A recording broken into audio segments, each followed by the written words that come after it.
I'm kind of tempted to do the whole video like this.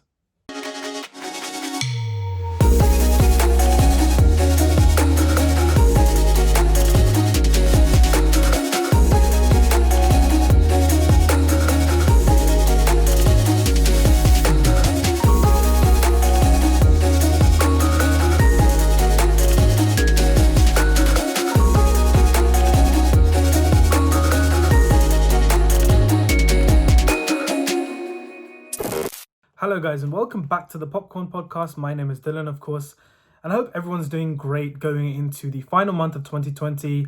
We finally entered holiday season. It feels good. It feels good to be back shooting a review for a new release. I mean, the last time I did one of those was over a month ago now. I think it was for Borat 2. So yeah, it feels great to be back in this sort of environment. Great to be back doing this kind of video. Of course, in today's video, I'm going to be reviewing Mank, which is David Fincher's brand new film. I believe it's supposed to come out on Netflix today as of when I'm uploading this video. However, I did manage to catch an early screening of it at the cinema a couple of nights ago. So without further ado, let's get straight into the review. So just to give you guys a little context, I'm a huge fan of David Fincher. I think the guy is one of the best filmmakers working in the past 25 years. I think Seven is one of the greatest thrillers ever made. Fight Club, of course, is a classic. I think Panic Room is really underrated. I'm a huge fan of Zodiac, and The Social Network is easily one of my favorite films of all time. You could probably see a little poster up there, and then there's the Zodiac one just below it. Yeah, I love David Fincher. I've loved pretty much every film that he's made. Of course, there are some exceptions. Alien 3, which we won't talk about. Even though the last time David Fincher actually directed a film was, I believe, in 2014 with Gone Girl.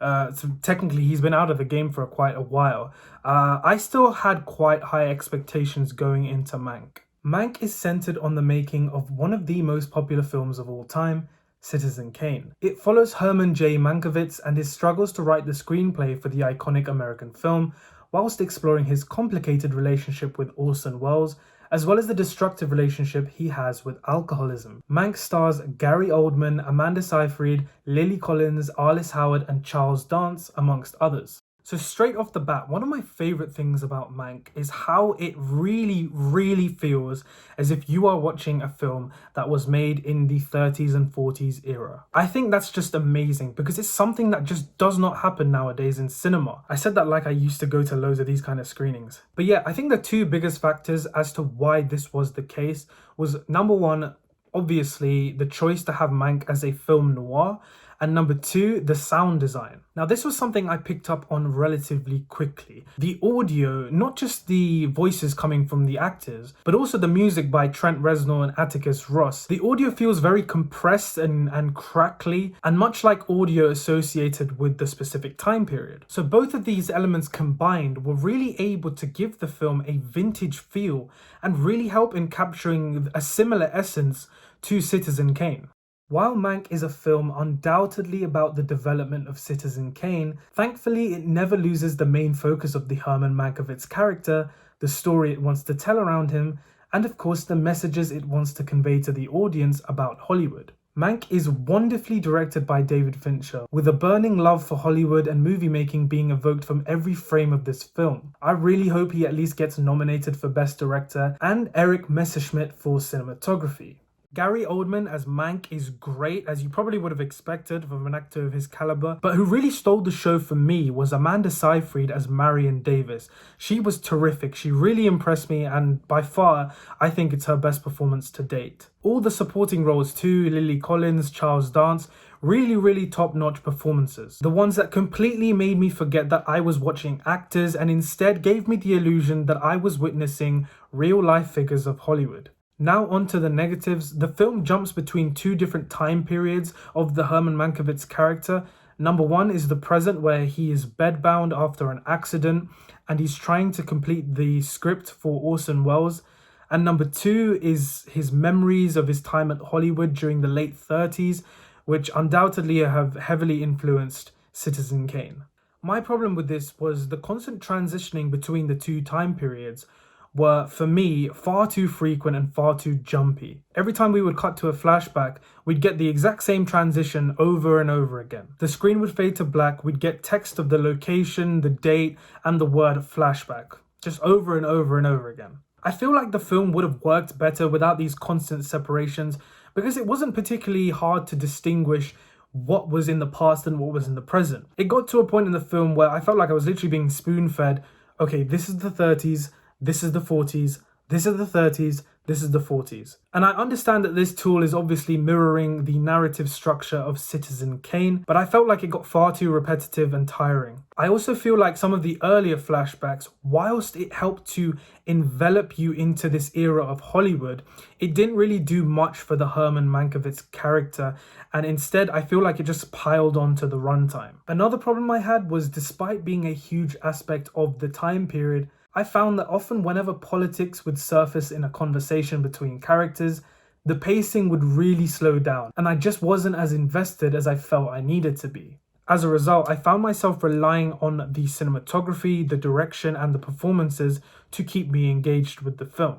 I know I said this film was very well directed, which, by the way, it is. I'm not contesting that. My problem is that if I didn't know that Mank was a David Fincher directed film going in, I probably wouldn't have been able to tell. I was just longing to see more of his signature filmmaking style, and as a viewer, I just don't feel like I got that. But yeah, that's just more of a personal expectation as opposed to a real flaw. The film is still very well directed. I think if Once Upon a Time in Hollywood was Quentin Tarantino's love letter to the industry, then Mank is without a doubt David Fincher's. It's also a love letter to his late father, Jack Fincher, who wrote the screenplay for this film back in the 90s. Now, I didn't know this information beforehand, but shortly after I found out, reflecting back on the film, it's not like it made the film any better or anything like that, but I do feel like it is a lot more heartfelt and it is a lot more personal. Having said this, I do feel like Mank is a film that requires a certain type of viewer. I mean, I can definitely see a load of people coming to this film, watching it and finding it incredibly slow, incredibly boring. It is nowhere near as fast-paced or riveting as David Fincher's other works. But is that a bad thing? Not necessarily. But don't come expecting The Social Network or anything like that. This is a director's family passion project. So if you share that burning love for movie making, for the history of cinema, I do think if you like Citizen Kane and if you appreciate that film, Mank will be a good watch for you. You should definitely check it out. So on that basis, I'm going to give the film a B+. I can definitely see it be a good contender at the Oscars, specifically for directing, cinematography, and performances. And whilst I didn't leave the film disappointed, I do wish I saw more of David Fincher's personal stamp on this movie.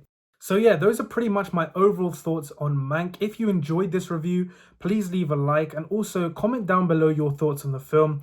Which points of mine did you agree with? Which points didn't you agree with? Let me know.